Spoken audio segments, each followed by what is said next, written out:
नमस्कार Odia news time को आपन को स्वागत। आज मु नहीं आसी आपण देश विदेशर 10टी मुख्य खबर। आशा करुच्ची आपण मैंने भिडटी को शेष पर्यंत देखिए।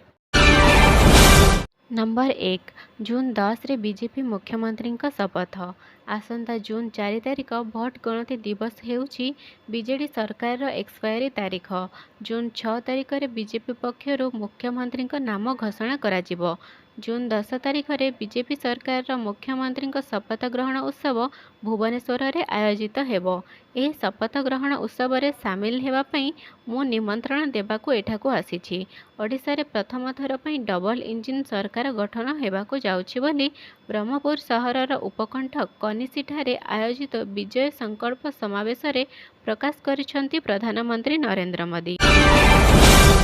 नंबर 2 झारखंड मंत्री सहायक घर 30 कोटी जबत। प्रवर्तन निर्देशालय सोमवार झारखंडर विभिन्न स्थान में चढ़ाऊ करी विपुल परिमाणर अर्थ जबत करिछि। दीर्घ 12 घंटा धरी 6टी मेसिन रे जबत टंका गणति चलिथिबा बेले यह 30 कोटी टंकारे पहुंची। यार परिमाण बढ़िबो बोली अनुमान करा जाउछि। झारखंडर ग्राम्य उन्नयन मंत्री आलमगिरी व्यक्तिगत सहायक संजीव लाल घरे काम करुथिबा जण व्यक्ति घर एही टंका जबत करा जाइछि बोली कुहा जाइछि। नंबर 3 ओडिशा रे छात्री आगुआ।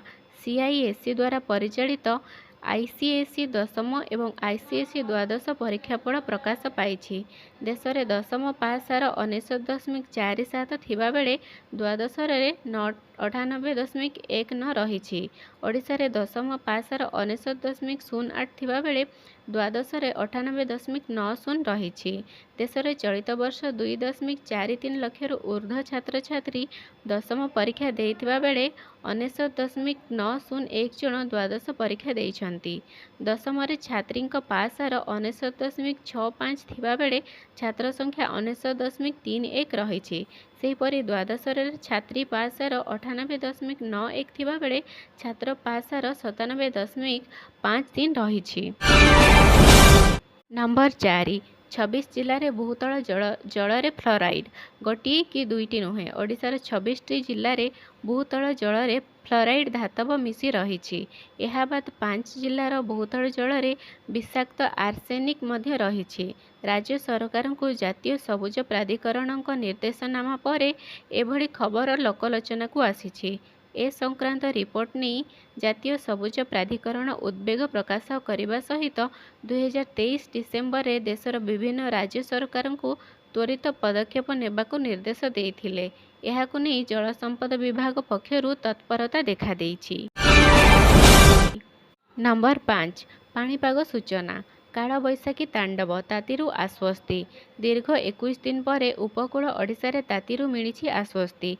सोमवार काल बैशाखी प्रभाव में नयागढ़ पुरी गजपति और गंजाम समेत भुवनेश्वर रे कुआपथर सह वर्षा और पवन होइछि। राजधानी रे काल बैशाखी तांडव रचिछि। भुवनेश्वर पाणीपाग विज्ञान केन्द्र सूचना अनुसार आसंता 3 रु 4 दिन जाई काल बैशाखी प्रभाव में सर्वाधिक तापमात्रा 4 रु 6 डिग्री ह्रास पाइबो।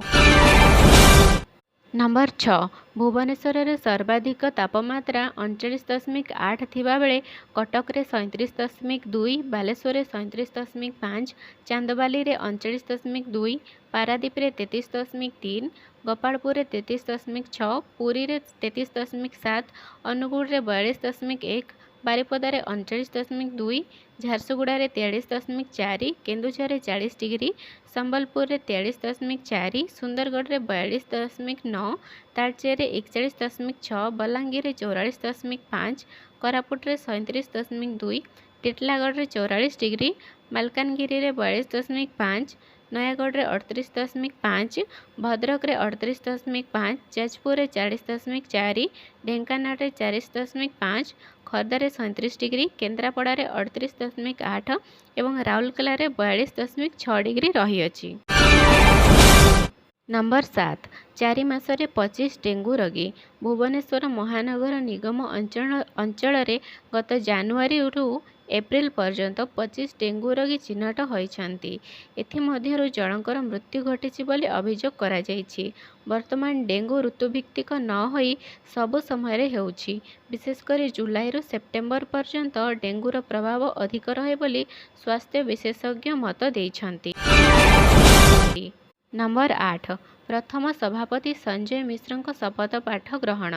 सामग्री और सेवा टिकसर प्रथम सभापति भावे झारखंड उच्च न्यायालयर अवसरप्राप्त मुख्य विचारपति संजय कुमार मिश्र शपथ पाठ ग्रहण करिसेंति। दिल्ली रे आज केंद्र अर्थमंत्री निर्मला सीतारमण विचारपति मिश्रଙ୍କୁ पद और गोपनीयतार शपथ पाठ ग्रहण कराइथिले। नंबर 9 विश्व रे ऋण जाल बिछाउछि चीन। निम्न और मध्यम आय वर्गर देश पई गत 10 वर्ष मध्य वैदेशिक ऋण स्थिति रे बहु परिवर्तन आसीछि। एहा उक्त देशगुड़िकर आर्थिक विकास को बहु पछरे पकाउछि। गरीब देश पई स्थिति आहुरी खराब होइछि। आर्थिक स्थिति नहीं संघर्ष करुवा बहु देश चीन ठारू ऋण नहीं आउ टिकस सुझी पारुनाहांती। फଳରେ ସେହି ଦେଶ ଉପରେ ଚୀन ପ୍ରଭାବ ବିସ୍ତାର କରୁଛି। नंबर 10 T20 विश्वकप लगी भारतर जर्सी उन्मोचित। नंबर 10 T20 विश्वकप लगी भारतर जर्सी उन्मोचित। जून 2 रु 29 पर्यंत वेस्टइंडीज और अमेरिका रे 2020 विश्वकप खेला जिवो। एही विश्वकप लगी भारतीय दलर घोषणा हो सारी। 2020 विश्वकप लगी रोहित शर्मा नेतृत्वाधीन भारतीय दलर नूतन जर्सी सोमवार दिन उन्मोचित हो सारी। पारंपरिक भारतीय दलर जर्सी रे सामान्य परिवर्तन करा जाइछि। वीडियोटी को शेष पर्यंत देखिथिबारु आपनकु बहुत बहुत धन्यवाद। एहीपरि अपडेट न्यूज पाइबाकु हेले आम चैनल टी को सब्सक्राइब करिनियंतु।